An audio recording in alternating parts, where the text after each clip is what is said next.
Hi guys, magandang tanghali. Time check dito is 12:21 ng tanghali guys.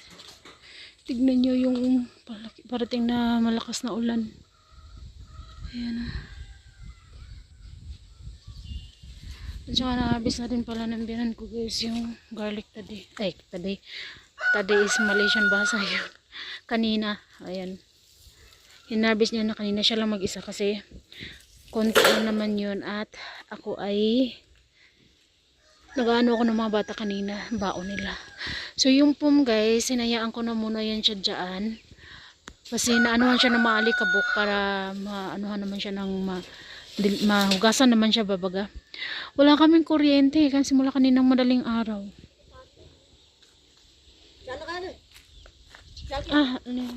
Lagay na.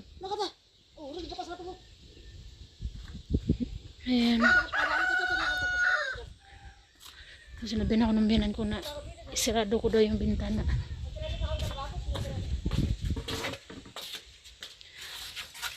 Hindi pa talaga tapos dahil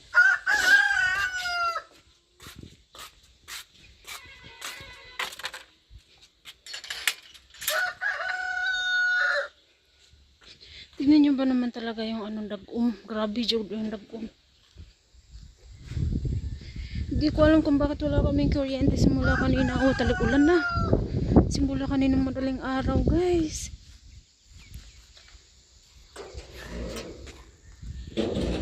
Sana nga lang bumalik na yung kuryente mamaya. Para makapag-ano na rin tayo. Upload na rin tayo. Ngayon ay nagkukulay-kulay ako. Tapos na ako sa 2 kwarto. Sa yung panghuli is yun sa may living room na guys, no? Tingnan nyo ang laki niya ano. Tuko ba yan o ano? Tawag dyan.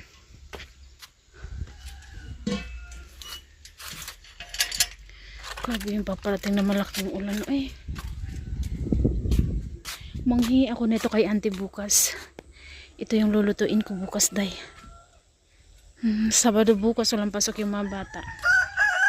So itong sitaw natin, yung sayote natin ililipat ko siya na sana siya doon banda guys, oh. Pero nag-aalanganin ako kasi ala giputol na jud nila ay. Wala na jud ay. Tignan niyo ba naman yung aking papaya?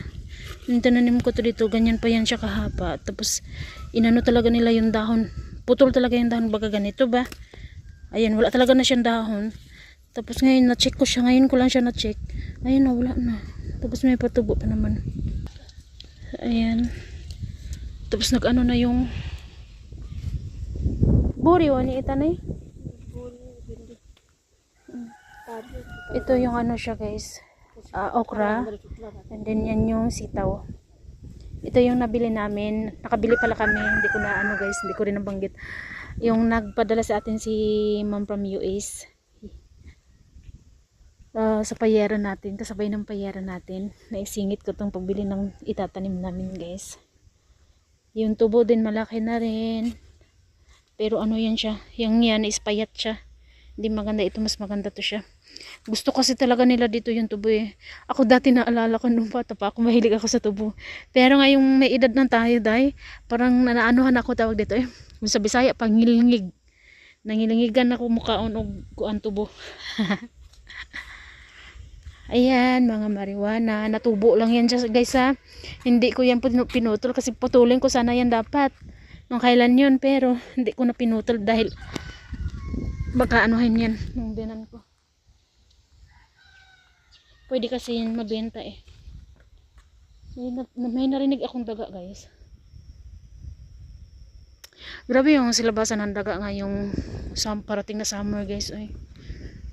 Malinis na siya. Tingnan dyan, oh.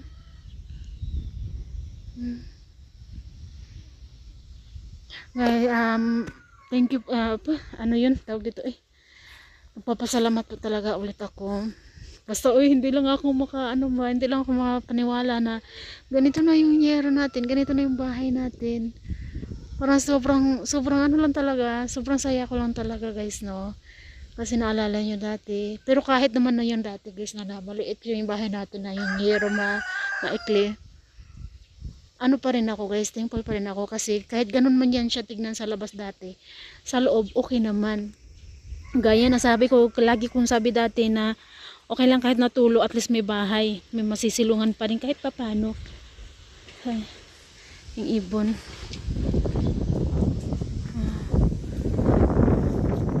Grabe yung hangin ay. Tapos dito may siningitin yung binan ko, ayan. Dito nilinya yung iba dito. Gulay yan, pwede na ito maulam no. May mga kulitis na rin na nagsitubuan. Susun, makakagulay na rin tayo ng kulitis guys. Maglibot-libot lang talaga tayo dito dahil. Ito lang yung mapapakita ko sa inyo. Dahil sa loob, kahit magpakita ko yun sa loob sa inyo guys, no, is hindi nyo siya makita masyado dahil ano siya guys, tawag dito. Walang ilaw sa loob, walang kuryente. Ampalaya daw pala ito. Ayan, itinanim na talaga nila yung ano, dragon fruits. Dito iyan dati. Sabi ko, diba ako kukunin ko yan, tatanim ko yan. Pero tinanim na pala nila dito. Ayan. Sakit, ay, nung ano ko, medalaw ako dahil. Kaninang madaling araw din nagsimula.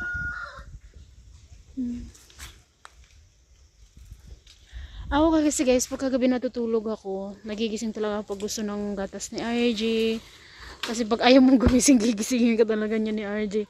Sasabihin ka niya, more gatas mommy, please. Ganun rin kanya. Si RJ lang talaga yung tagagising. Ayan. Yung maletos natin na natira, ayan pa. Ang sarap pag ano ng burger talaga, no? Pero wala tayong mayonnaise, day. Walang mayonnaise, walang tawag dito, eh. Ano nga tawag doon? Yung iba, eh. Yung panghalo sa ano ba? Sa mayonnaise lang man ata yun para sa burger. Ito yung mga dahon-dahon ng garlic. Kukunin ko ito mamaya. Pwede pa tayong hindi na pala. Matigas na pala, oh. Akala ko. Pero pwede pa to. Pang paamoy ng luto mo, ah. Masarap to siya. Ano mo siya sa kanyang baka or kanyang kalabaw. Panghalo mo lang. Kasi ang grabe yung amoy niya, guys. Kahit ganyan yun siya, grabe yung amoy niya.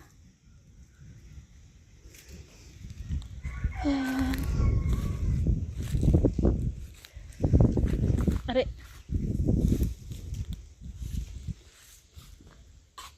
Sobrang ganda na talaga, guys, ah. Pero huwag niya na lang muna yung pansinin niya, mga ganyan, ha. Yan. Dahil hindi pa naman tayo tapos dyan, dahil. Dito natakpan ko na rin, no, yung maleta natin. Dito ko muna nilagay yung isang maleta kasi nga ho is hindi pa talaga ako totally nakapag-ayos doon talaga sa loob, no. Although di ba nag-ano ako guys, nahuhugasan ko yung ibaba ng ano yung tawag dito, yung sahig sa loob. Hindi ko na siya tinuloy hugasan. Ay, ang ginawa ko na lang guys kahapon is ano siya, tawag dito, pinunasan ko na lang ng tubig. Una, pinunasan ko siya ng napakabasa.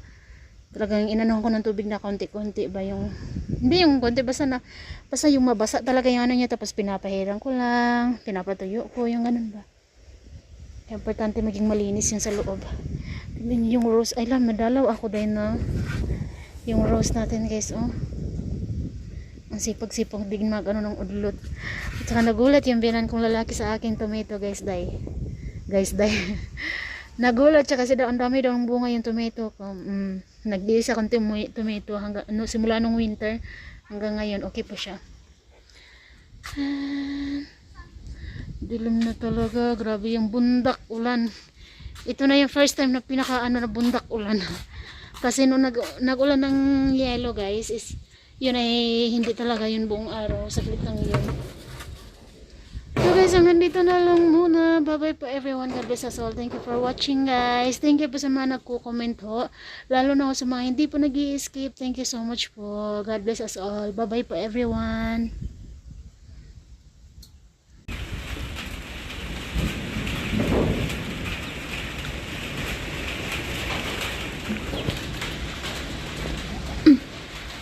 Grabe yung hangin guys. Uy. Tignan nyo yung hangin, yung ngiri na ano nila. Ayun. Kaya isa din dito sa dahilan sa Nepal, kapag gumagawa ng bahay, talagang pinapantay lang nila sa bakal, hindi nila pinalagpas. Dahil ayan, yung tubig na pasok dito guys. Kasi yung hangin pa ganyan kasi eh. Isip na nyo yung tubig umabot hanggang dito.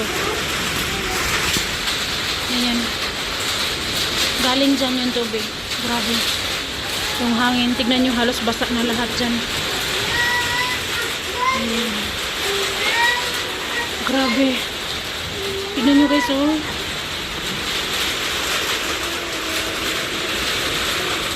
Nagkulog, kumukulog guys.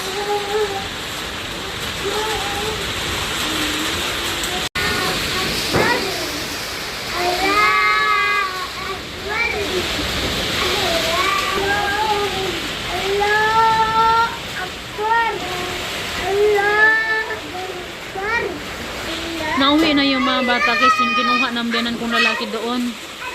Although makalaon na naman na din ng tanghali. So dahil ganito kalakas yung hangin at ulan at kulog, talagang papauwiin yung mga kinder ba. Pwede naman kahit mamaya, pero dahil ngayon is Biyernes naman, so bukas walang pasok. Kapag Biyernes kasi dito sa Nepal is maaga uwian ng mga kinder, mga bata. Tumunog yung yero dyan kanina guys, oh. So kailangan talaga yun patalian ng alambre para hindi siya nagalaw-galaw. Grabe yung ulan na. Dagdag linisin ni Inday. Grabe yung hangin ay. Nagsabayan ba yung hangin, kulog?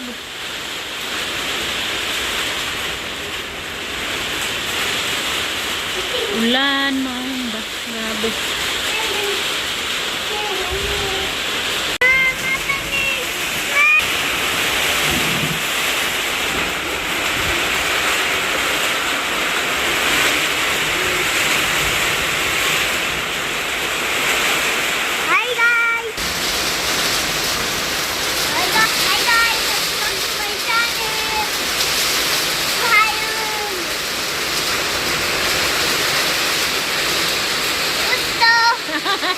Very good.